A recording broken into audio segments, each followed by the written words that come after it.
Gênesis 22, do verso 1 ao 18. Queria convidar você de novo, em nome de Jesus, para ficar de pé, em reverência à palavra do Senhor. Nós fazemos essa leitura. Gênesis 22, do 1 ao 18. Amém? Amém. Diz assim: depois dessas coisas, pôs Deus Abraão à prova e lhe disse: Abraão, este lhe respondeu: eis-me aqui. Acrescentou Deus: toma teu filho, teu único filho, Isaque, a quem amas, e vai-te à terra de Moriá. Oferece-o ali em holocausto sobre um dos montes que eu te mostrarei. Levantou-se, pois, Abraão de madrugada, albardou o seu jumento, tomou consigo 2 dos seus servos e a Isaque, seu filho. Rachou lenha para o holocausto e foi para o lugar que Deus lhe havia indicado. Ao terceiro dia, ergueu Abraão os olhos e viu o lugar de longe. Então disse a seus servos: esperai aqui com o jumento, eu e o rapaz iremos até lá e, havendo adorado, voltaremos para junto de vós. Tomou Abraão a lenha do holocausto e a colocou sobre Isaque, seu filho. Ele, porém, levava nas suas mãos o fogo e o cutelo. Assim caminhavam ambos juntos. Quando Isaque disse a Abraão, seu pai: meu pai, respondeu Abraão: eis-me aqui, meu filho. Perguntou-lhe Isaque: eis o fogo e a lenha, mas onde está o cordeiro para o holocausto? Que dúvida, né? Que obra estranha é essa? Respondeu Abraão: Deus proverá para si o cordeiro para o holocausto, meu filho. E seguiam ambos juntos. Chegaram ao lugar que Deus lhe havia designado. Ali edificou Abraão um altar. Sobre ele dispôs a lenha, amarrou Isaque, seu filho, e o deitou no altar em cima da lenha. E estendendo a mão, tomou o cutelo para imolar o filho. Mas do céu lhe bradou o anjo do Senhor: Abraão, Abraão. Ele respondeu: eis-me aqui. Então lhe disse: não estendas a mão sobre o rapaz, e nada lhe faças, pois agora sei que temes a Deus, porquanto não me negaste o teu filho, o teu único filho. Tendo Abraão erguido os olhos, viu atrás de si um carneiro preso pelos chifres entre os arbustos. Tomou Abraão o carneiro e o ofereceu em holocausto em lugar de seu filho. E pôs Abraão por nome aquele lugar: o Senhor proverá.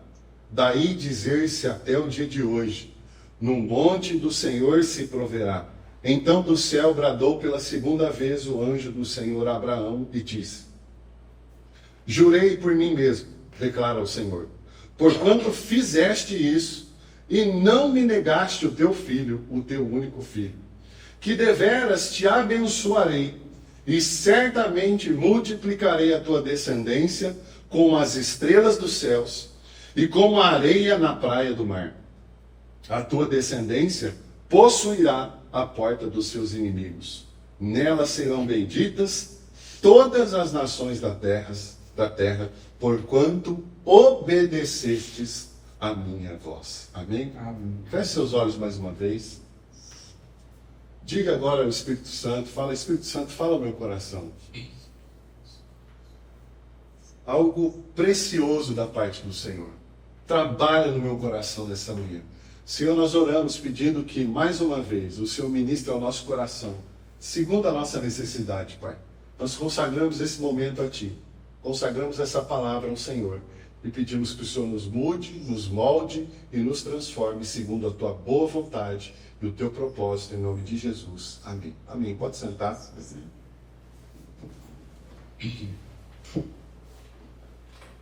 Ô, gente,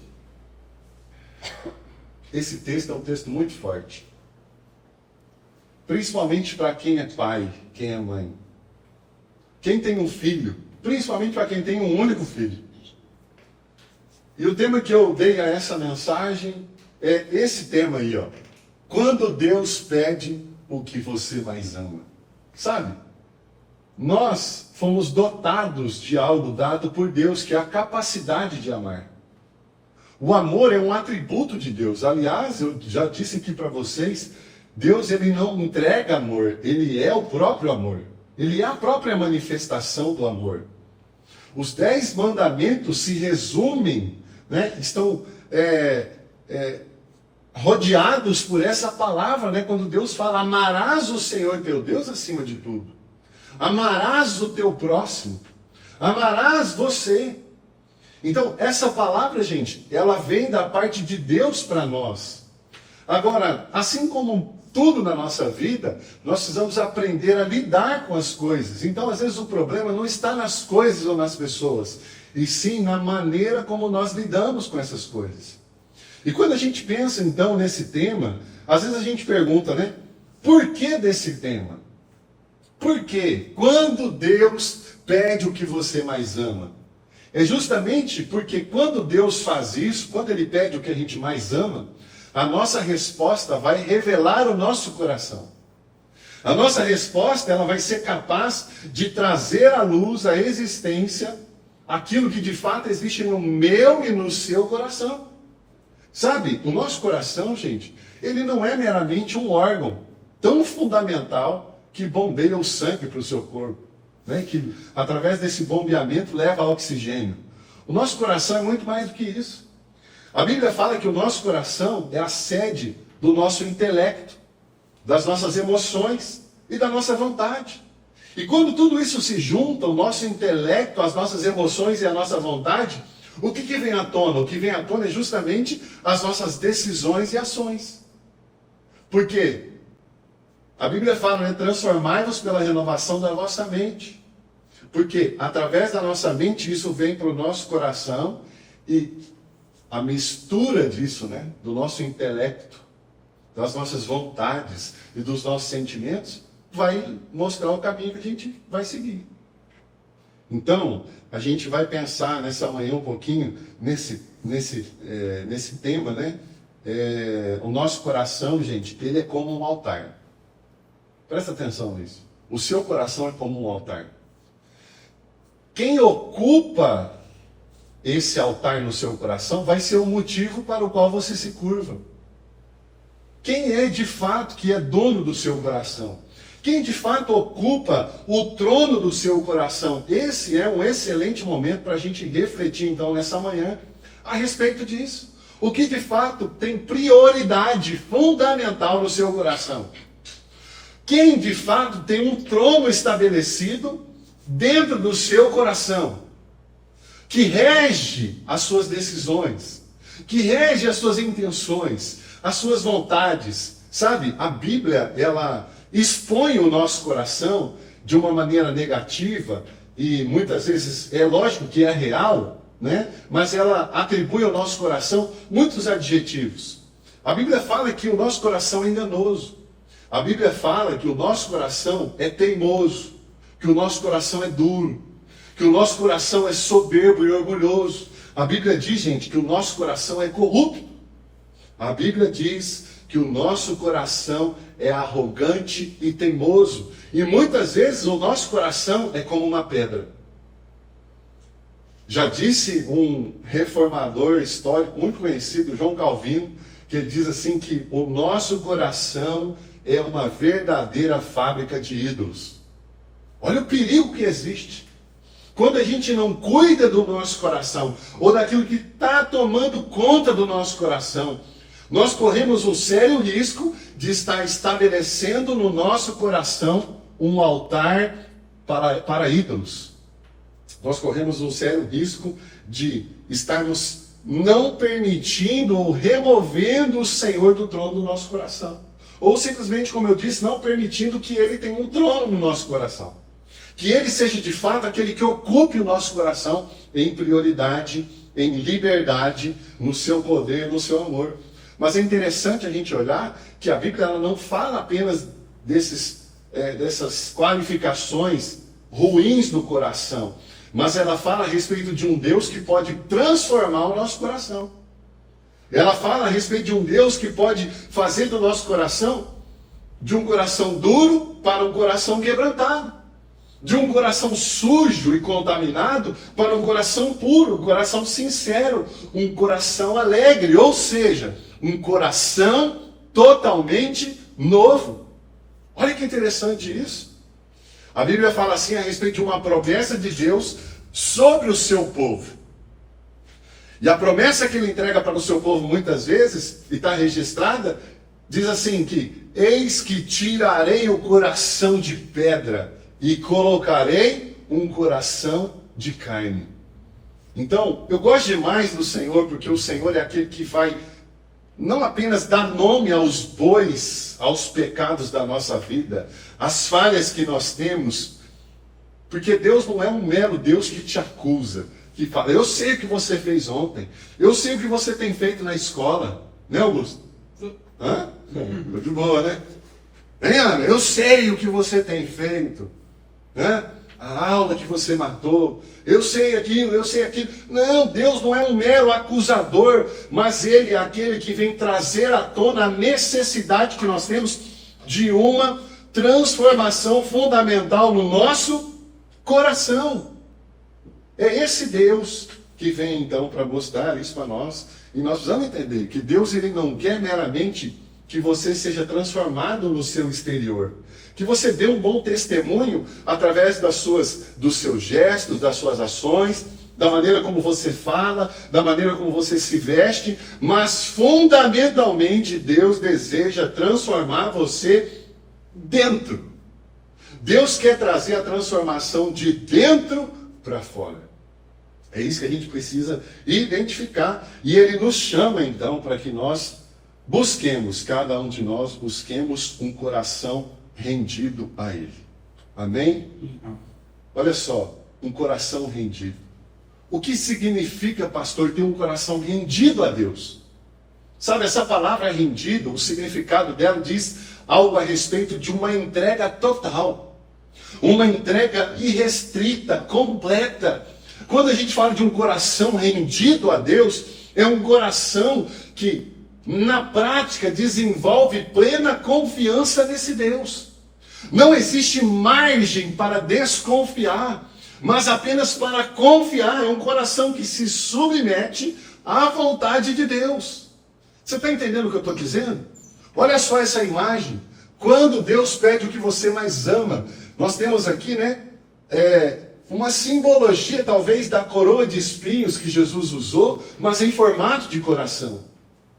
E você vai entender então, hoje, baseado nesse texto que nós vamos entrar agora, a partir do verso 1, o que é então ter um coração quebrantado e humilde diante do Senhor. Isso é fundamental. Quando a gente olha para Abraão, como para todos nós, nenhum de nós temos um coração perfeito. Abraão, gente, ele não tinha um coração perfeito, mas existia algo no coração daquele homem que foi a chave para o seu bom sucesso para com Deus. Qual é a chave? Um coração rendido. Gente, um coração rendido, entenda isso, não é um coração perfeito, mas é um coração que está entregue. Quando você entrega, você está dizendo para Deus: olha, faz o que o Senhor precisa fazer. Muda as coisas de lugar, põe as coisas no seu devido lugar. Então a gente olha para a vida desse homem chamado Abraão e a gente vê claramente que ele tinha os seus erros, mas fundamentalmente o que fez toda a diferença na vida dele foi ele demonstrar um coração totalmente rendido. Então nós vamos pensar então, a partir do verso 1, o que é um coração rendido? Sabe, o primeiro ponto aqui, o verso 1 fala assim, depois destas coisas, pôs Deus Abraão à prova e lhe disse: Abraão, ele respondeu: eis-me aqui. O primeiro ponto que eu vejo aqui nesse verso 1, a respeito de um coração rendido, é que um coração rendido, ele demonstra relacionamento e intimidade com Deus. Um coração rendido a Deus evidencia isso. Um coração rendido é um coração que está disponível para ouvir a voz de Deus. Olha o que diz a palavra. Disse Deus, o quê? Abraão, Se Deus chamasse o seu nome, o seu coração está num nível de intimidade ou de rendição, o qual você esteja atento à voz dele? Abraão demonstra justamente isso, demonstra esse relacionamento, essa intimidade. E sabe o que é interessante nessa intimidade? É que essa intimidade, gente, ela faz com que Abraão identifique a voz de quem está falando com ele. Você já viu uma trend, um vídeo que tem na internet aí? Às vezes as pessoas colocam uma pessoa sentada e faz uma fila de pessoas atrás. Você já viu um vídeo assim? E aí quem está sentado precisa reconhecer quem é a pessoa pela sua voz. Você já viu isso? Normalmente vocês fazem isso com o pastor, né? Para saber se o pastor conhece as ovelhas. Aí põe a pessoa sentada e faz uma fila. Imagina que aqui eu estivesse sentado e vocês uma fila atrás e a Ana falasse alguma coisa. Oi, tal. Você acha que eu reconheceria a voz da Ana, minha filha? Por quê? Porque eu tenho relacionamento com ela.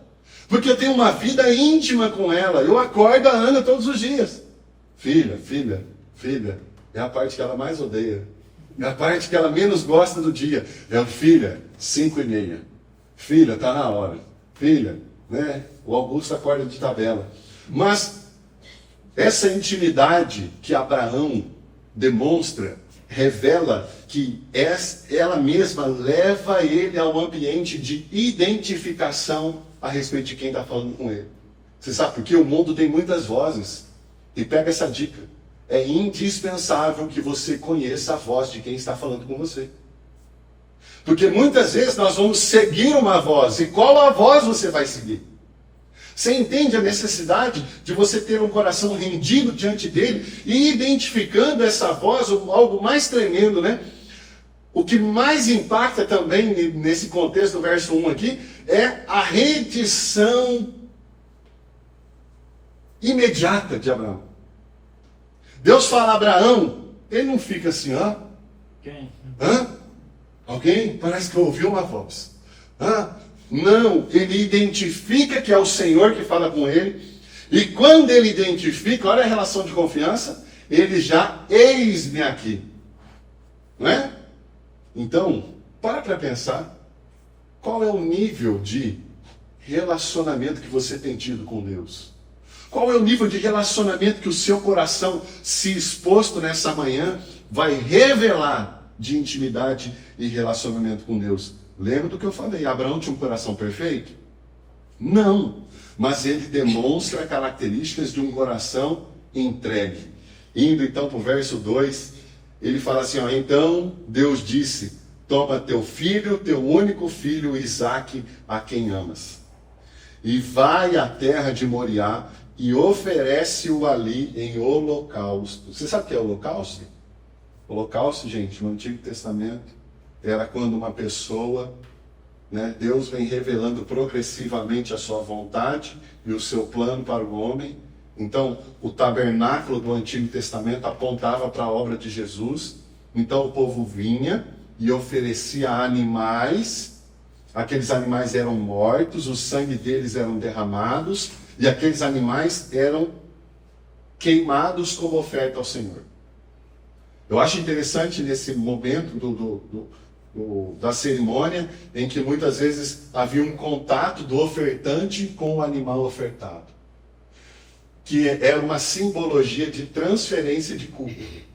É como se a culpa do ofertante estivesse sendo transferida para o animal que seria morto por causa dessa culpa. Olha como isso aponta para Jesus. E Deus está fazendo então algo que é muito forte. Ele está pedindo a Abraão um holocausto do seu próprio filho. Sabe, isso nos leva a perguntar, que Deus é esse? Né, cara? Que Deus é esse que vira para um homem que amava tanto o seu filho e fala para ele, você vai matar o seu filho e vai oferecer para mim. Que loucura isso! Isso, talvez nos nossos tempos, seja algo totalmente abominável, e de fato é. Mas a gente precisa entender a real intenção de Deus nessa história. O que Deus está querendo dizer aqui com essa passagem? Sabe, aquele menino, Isaque, ele era um milagre na vida de Abraão e de sua mulher. Afinal de contas, eles já eram velhos, nem filhos poderiam ter. Só tiveram porque Deus estava cumprindo a promessa de um filho. Deus havia entregue a promessa de um filho para eles. E eles, pela grandeza daquele milagre, um filho. Como é bom ter um filho. Agora você imagina se for um único filho. O amor, gente, muitas vezes não pode ser medido. Agora o grande problema é que o que eles fizeram com o milagre, porque Isaac, como eu disse, era um milagre. Eles deixaram com que o milagre tomasse o lugar do Deus que faz milagres. Eles permitiram, Abraão permitiu que o menino tomasse o lugar de Deus no seu coração. Então, talvez antes Abraão tivesse mais tempo com Deus, agora ele precisa estar ali, né? O menino, ai que bonito e tal, e pega no colo, e brinca, isso e aquilo. Agora, né? Aquele menino faz parte do seu cotidiano. E talvez aquilo foi minando, né? Quem de fato ocupava o coração de Abraão. Sabe, se a gente pensar nos nossos dias hoje,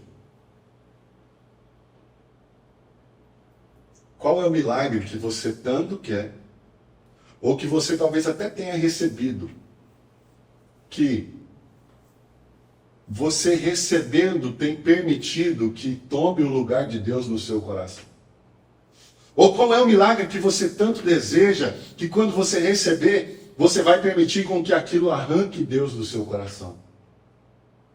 Sabe, quantos jovens saem ali da sua formação fundamental de ensino e vão para a faculdade e abandonam o Senhor. A tão sonhada faculdade. Eu quero fazer medicina. Eu quero fazer engenharia. Eu quero fazer biomedicina. Eu quero fazer mecânica. E você sonha com aquilo a vida inteira, sabe? E quando você caminha sempre com Deus, e quando Deus entrega aquilo nas suas mãos, você fala assim, agora Senhor, o Senhor sai daqui e eu vou colocar outras coisas nesse trono. Talvez, pode ser um filho. Às vezes a gente quer tanto um sítio, e aquilo vai minando a nossa intimidade, o nosso relacionamento com Deus. Não, eu quero um sítio, eu quero um sítio, eu quero um sítio. E aí Deus dá um sítio para a pessoa. Aí a pessoa põe o sítio no lugar de Deus. Aí ela começa a deixar de ir na igreja, porque ela tem que ir para o sítio para relaxar. Não, porque eu tenho uma rede lá no meu sítio. Não, porque eu tenho um açude, eu preciso pescar. Está nervoso? Vai pescar, não é? Está nervoso? Vai orar. A gente começa a pegar os milagres e colocar no lugar do Deus do milagre. Qual é a coisa, qual é a pessoa, qual é a situação que talvez tenha sido um desafio para você nesse sentido e você tem posto no lugar de Deus na sua vida? Talvez pode ser um casamento, um relacionamento, um namoro, mas o fato é que essas coisas, se a gente não tomar cuidado, vão minando o nosso relacionamento com Deus. Deus não vai pedir isso para você. Um filho, para você sacrificar. Deus não vai pedir isso. Mas e se Ele pedisse? Quando Deus pede o que você mais ama, qual vai ser a sua resposta? O verso 3 fala, pela manhã, bem cedo, Abraão se levantou. Ele não esperou. Ele não entrou em luta com Deus. Ele não esperou 30 dias, ele não esperou um ano. Mas a resposta de obediência foi imediata. Preparou o seu jumento, tomou consigo 2 de seus servos e a Isaque, seu filho, rachou a lenha. Ele fez todo o processo para obedecer a Deus. De imediato. Olha só o verso 3. Pela manhã cedo. Ele se levantou e foi fazer o que Deus tinha pedido para ele. E o que Deus tinha pedido para ele era algo fácil. Você acha que num nível de 0 a 10, 10 mais difícil e 0 fácil, qual é o nível de dificuldade que Abraão tinha diante dessa situação? 10. 40? 50? 100? Talvez transpusesse o limite máximo. Mas a Bíblia fala que ele pela manhã cedo se levantou e foi fazer o que Deus mandou. Agora eu penso, por quê? Por que ele não pensou 2 vezes? Por que ele foi tão obediente assim? Talvez seja porque ele tenha caído em si, o menino. Eu pus o menino no lugar de Deus. Olha a evidência de um coração rendido. quando entende que aquilo que foi posto no lugar de Deus precisa ser arrancado. Precisa. Ele falou, poxa, eu pisei na bola. Eu coloquei o milagre no lugar do Deus do milagre. Você precisa aprender que tem coisas que só você vai poder tirar do seu coração. Amém? Amém. Ninguém vai tirar. Deus poderia muito bem matar o menino, podia? Mas Deus estava mostrando para ele assim, olha, você colocou esse menino aí, você vai tirar esse menino daí. Porque a nossa resposta, lembra que eu falei no começo? Por que desse tema? Porque a resposta que nós damos para quando Deus pede o que nós mais amamos, vai revelar o que de fato está no nosso coração. Que tipo de coração nós temos. Sabe, você precisa entender que nada e nem ninguém pode tomar o lugar de Deus na sua vida, amém? Amém. Ninguém. Nem dinheiro, gente. Nem emprego. Nem família. Nem sonhos. Nem projetos. Nem filhos. Deus deve sempre estar em primeiro lugar. Exclusivamente em primeiro lugar na sua vida. O Salmo 37, 4 fala assim, ó. Deleita-te também no Senhor, e Ele te concederá o que deseja o teu coração. Presta atenção no que eu vou te falar. Quando você prioriza o trono do seu coração exclusivamente para Deus, Deus ele vai alinhar a sua vontade, os seus desejos, os seus sonhos com aquilo que Ele tem para você. Aliás, o que Ele tem para você é sempre melhor do que você pensa. Eu é que sei os planos que tenho a vosso respeito. Planos extraordinários. Planos gloriosos. Mas você precisa entender isso. Deus tem que estar em primeiro lugar. Verso 4 fala, ao terceiro dia Abraão levantou os olhos e viu o lugar de longe. O verso 10 fala, então estendendo a mão, tomou o cutelo para imolar o menino. Então o segundo ponto que eu estou falando aqui, ó, o primeiro fala de um coração que tem relacionamento e intimidade com o Pai. O segundo é, um coração rendido é um coração obediente. Olha tudo isso que eu estou falando. É um coração obediente.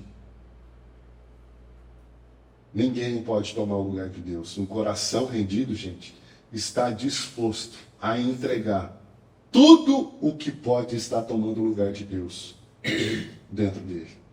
Essa entrega só pode ser demonstrada em obediência. Uma obediência imediata e restrita e sem questionamentos. Olha só. Você vê Abraão questionando Deus? Olha o nível de obediência desse coração. Às vezes, sabe, Deus ele vai nos levar a situações extremas para que a gente possa entender o quanto é essencial e importante nós mantermos o nosso coração cativo nele e somente nele. Amém? Para pensar. Humanamente falando. A morte de Isaac, para quem conhece a história, seria o abortar das promessas de Deus na vida de Abraão. Porque Deus falou para ele que lhe daria um filho. E que faria dele uma grande nação. Que faria dele uma grande descendência. Se o filho morre, a descendência é interrompida. A morte daquele menino, então, mostra que o futuro se tornaria sem sentido. Deus promete que Abraão seria pai de muitas nações. Aos olhos humanos, a morte de Isaac estaria anulando e invalidando as promessas de Deus. Mas, mesmo assim, ele demonstra que tem um coração rendido, e um coração rendido é um coração que se demonstra obediente. Sabe, um coração obediente revela quem é o seu maior amor. Então nós vimos aqui que um coração rendido, ele tem relacionamento e intimidade, ele é obediente. O terceiro ponto é um coração rendido, prioriza a adoração. Olha o que diz o verso 5. Então disse Abraão aos seus servos, ficai aqui com o jumento, eu e o rapaz iremos até lá, e tendo adorado, voltaremos para junto de vós. A ação de Abraão demonstra que ele entendia o que é priorizar. O seu coração demonstra reconhecer a prioridade da adoração. Eu preciso me render, eu preciso adorar ao Senhor. O sacrifício é um ato de adoração. A adoração de Abraão, gente, ela é incondicional, sim ou não? A adoração de Abraão, ela não depende de bons momentos. A adoração de Abraão não traz ele para a igreja ou para o altar, porque Deus diz que ele levantou um altar. Não traz porque o filho dele tinha nascido. A adoração de Abraão está sendo entregue porque ele estava dentro de uma situação muito ruim, onde Deus estava pedindo o seu único filho. Mas o coração rendido demonstra conhecer a necessidade da prioridade da adoração. A adoração daquele homem é irrestrita. Filipenses 2,5 diz assim, ó: tende em vós o mesmo sentimento. Lembra que eu falei no começo que o nosso coração é sede do nosso intelecto, dos nossos sentimentos e da nossa vontade. Quando a Bíblia fala em Filipenses, tende em vós o mesmo sentimento que houve em Cristo, sabe o que Deus está falando? Você precisa ter o mesmo coração que Jesus. Você precisa deixar com que Deus molde o seu coração, sendo um coração rendido como o coração rendido de Cristo. Ele diz, né? Tende em vós o mesmo sentimento que houve também em Cristo Jesus. Deus deseja moldar o nosso coração como o de Jesus. A verdadeira adoração não vem de palavras vazias, mas de um coração completamente entregue. Isso demonstra uma verdadeira adoração. Aquilo que vem lá de dentro.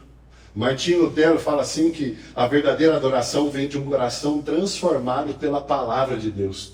Olha que interessante isso, nós estamos aqui nessa manhã ouvindo a palavra de Deus e essa palavra em nome de Jesus está moldando o seu coração, amém? Está transformando o seu coração. Talvez está destronando ídolos.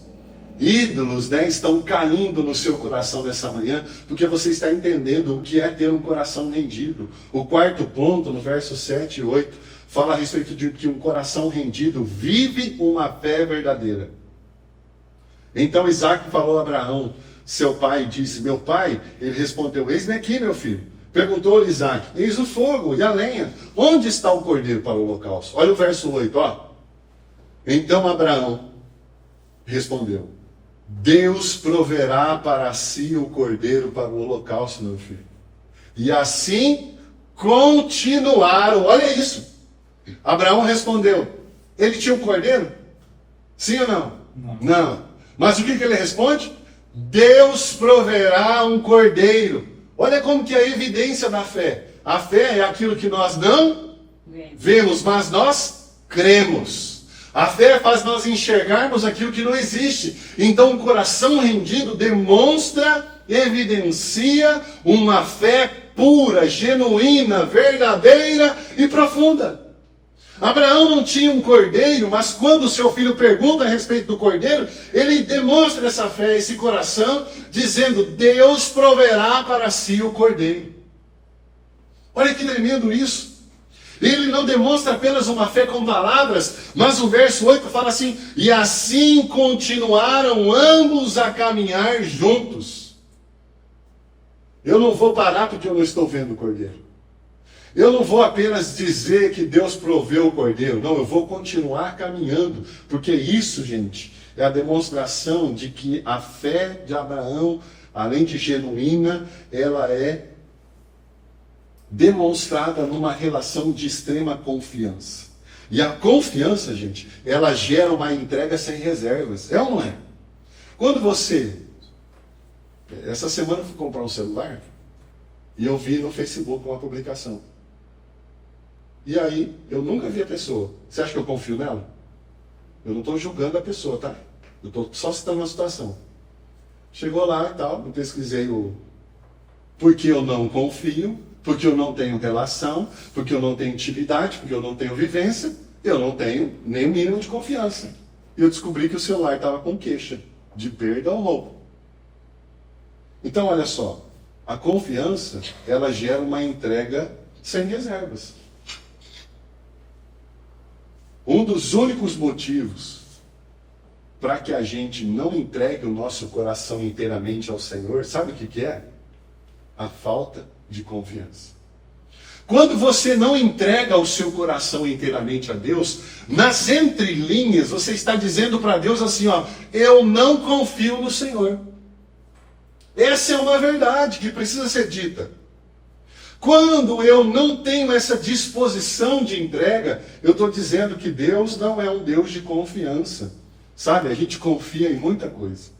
A gente confia na empresa que paga o nosso salário, a gente confia no nosso pai que diz que vai pegar a gente tal hora em tal lugar, a gente confia às vezes entregando o nosso carro para um filho que não tem habilitação, a gente confia num monte de coisas, mas a gente decide não confiar em Deus. Salmo 62:8 diz assim, ó, confiai nele, ó povo, em todo tempo. Derramai perante ele o vosso coração, gente. Olha o que o texto está dizendo. Essa palavra começa no imperativo. Confiai nele, ó povo, em todo tempo. Derramai perante ele o vosso coração. Deus é o nosso refúgio. Salmo 73:26 fala assim, ó, ainda que a minha carne e o meu coração desfaleçam, Deus é a fortaleza do meu coração. Lutero também diz assim que a fé é uma confiança ousada na graça de Deus. Então, um coração rendido, como o de Abraão, ele demonstra uma fé verdadeira. Então, estamos caminhando para o final, tá? Coração rendido tem relacionamento e intimidade. Um coração rendido é obediente. Um coração rendido prioriza a adoração. Um coração rendido vive uma fé verdadeira. Quinto ponto, um coração rendido é aprovado na prova. Verso 11.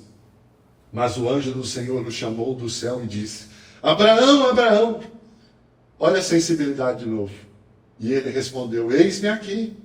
Então disse o anjo, não estendas a tua mão sobre o rapaz, nem lhe faças nada, porque agora, verso 12, porque agora sei que temes a Deus, visto que não me negaste o teu filho, o teu único filho. Talvez o que Abraão mais amava. Qual era a resposta de Abraão quando Deus pediu o que ele mais ama? Ele demonstra um coração rendido, que não questiona, não posterga, não atrasa, não demonstra incredulidade, mas um coração que é aprovado na prova. O verso 14 fala assim, chamou Abraão àquele lugar, o Senhor proverá. Por isso que se diz até o dia de hoje, no monte do Senhor se proverá. Sabe, eu sei de um exemplo que eu ouvi o pastor Paulo Mazzoni contando a respeito de um camarada que decidiu fazer o que é certo. Ele era dono de um posto de gasolina e estavam muito acostumados a dar nota com valor errado.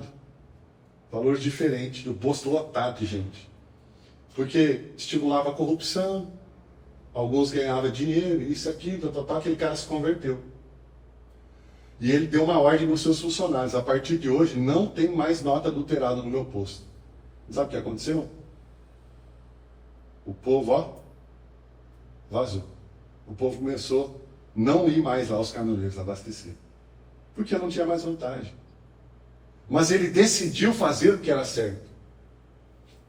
Você precisa decidir no seu coração fazer o que é certo, independente do que aconteça. E teve um dia que um homem foi naquele posto e falou, nossa, esse posto era tão movimentado. Por que está assim? Ah, o patrão endoidou aí. Ele antes ofereceu umas notas aí para ajudar os caras, do jeito que, né, corrupção, isso, aquilo, nota adulterada, agora ele decidiu que não faz mais isso. Ele falou, é mesmo? Não, não faz mais. Por isso está vazio assim. Aquele cara, gente, ele era o presidente do sindicato do negócio lá de posto de gasolina. E ele um dia, numa reunião com grandes empresários do ramo, ele falou sobre isso. Sabe o que aconteceu? Os donos dessas empresas, todos falaram, a partir de hoje, toda a nossa frota só abastece lá nesse posto. Porque lá nós não vamos ser roubados. Lá as notas vão ser reais. Você entende? Quando a gente decide tirar do nosso trono, do trono do nosso coração o dinheiro, a soberba, eu não estou querendo dizer com isso que Deus sempre vai suprir ou colocar algo no lugar, mas é uma consciência de meramente fazer o que é certo. Tiago 1,12 fala assim, ó, Bem-aventurado o homem que suporta a aprovação. Porque depois de ter sido aprovado, receberá a coroa da vida. Deus, Ele nos prova porque Ele nos ama e Ele quer trazer à tona aquilo que está no nosso coração. Deuteronômio 13:3 fala assim, ó, porquanto o Senhor vosso Deus vos prova, para saber se amais o Senhor. É por isso que as provas vêm na nossa vida. Para saber se você vai abandonar Jesus. Para saber se Jesus está no primeiro lugar da sua vida. João Calvino fala assim, ó, que a nossa fé não é realmente provada até que passemos pelas adversidades. Por quanto está tudo bem, está tudo tranquilo, né? O pastor Hernandes Dias Lopes também fala que uma fé genuína é aquela que permanece firme quando tudo à nossa volta está desmoronando. A provação é o terreno onde a nossa fé é fortalecida. Ninguém é fortalecido no bem bom. A gente só melhora quando o chicote estrala. A gente só cresce quando as dificuldades vêm. Você aprende a lidar com as situações da vida. O sexto, gente, último ponto, fala que um coração rendido experimenta promessas e fidelidade. Olha só o verso 15. O anjo do Senhor bradou a Abraão segunda vez desde os céus e disse, juro por mim mesmo, diz o Senhor, que por quanto fizeste isso e não me negaste o teu filho, o teu único filho. Gente, Deus está falando de algo que Abraão fez. Ele, eu queria ter feito. Eu desejo. Não, Deus está falando por quanto fizeste.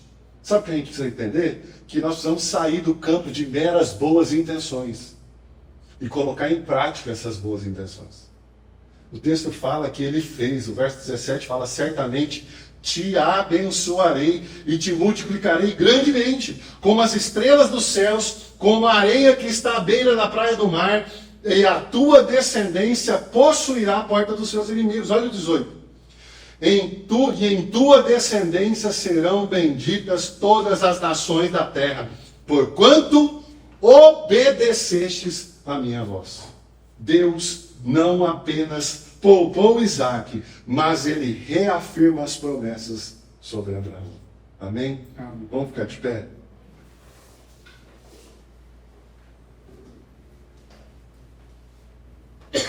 Sabe, a obediência de um homem. Presta atenção nisso. A obediência de um homem trouxe bênçãos para todas as nações da terra. Você tem noção do que é isso? Quando você escolhe obedecer, você está ditando como o futuro da sua descendência vai ser. É ou não é? Nós, às vezes, temos experiências ruins na nossa história de vida. E essas experiências ruins nos levaram a lugares. Eu gosto de uma frase que fala a respeito da importância de nós sabermos tomar decisões e escolhas. Do que nós estamos falando? De coração. Olha como tudo está interligado. Eu estou falando de coração. E Deus deseja que nós tenhamos um coração rendido, porque um coração rendido, ele vai ser trabalhado por Deus. Eu gosto então de uma frase que fala assim, olha, pense bem nas suas escolhas e nas suas decisões. Preste atenção nisso. Pense bem nas suas escolhas e nas suas decisões, porque elas vão te levar para um lugar. E o que você tem que pensar é se você ia gostar de estar nesse lugar ou não. E lembra que eu falei que o nosso coração é a sede do nosso intelecto, sentimentos e vontade? Você está entendendo a importância de você cuidar do seu coração em Deus?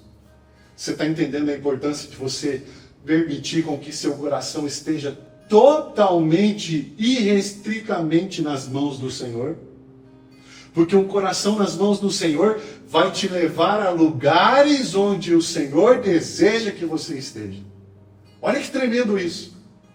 Um coração nas mãos do Senhor vai te colocar em lugares que muitas pessoas desejariam estar. Mas elas não estão ou não estarão.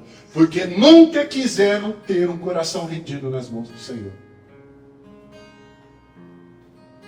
O nosso coração está realmente entregue a Deus?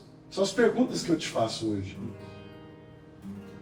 Respondemos prontamente ao chamado do Senhor para nós? Você obedece mesmo quando você não entende o que Deus está te pedindo? Você confia mesmo sem nada a ver? Como está o seu coração? Isaías 29:13 diz assim: o Senhor diz, visto que esse povo se aproxima de mim, presta atenção nesse versículo, visto que esse povo se aproxima de mim, e com a sua boca e os seus lábios me honra, mas o seu coração está longe de mim. Visto que esse povo se aproxima de mim, e com a sua boca e os seus lábios me honram, mas o seu coração está longe de mim. E o seu temor para comigo consiste só em mandamentos de homens, religiosidade, que maquinalmente aprendeu. Ou seja, eu vou na igreja, porque eu aprendi que tem na igreja. A gente precisa entender a essência de vir à igreja e cultuar ao Senhor.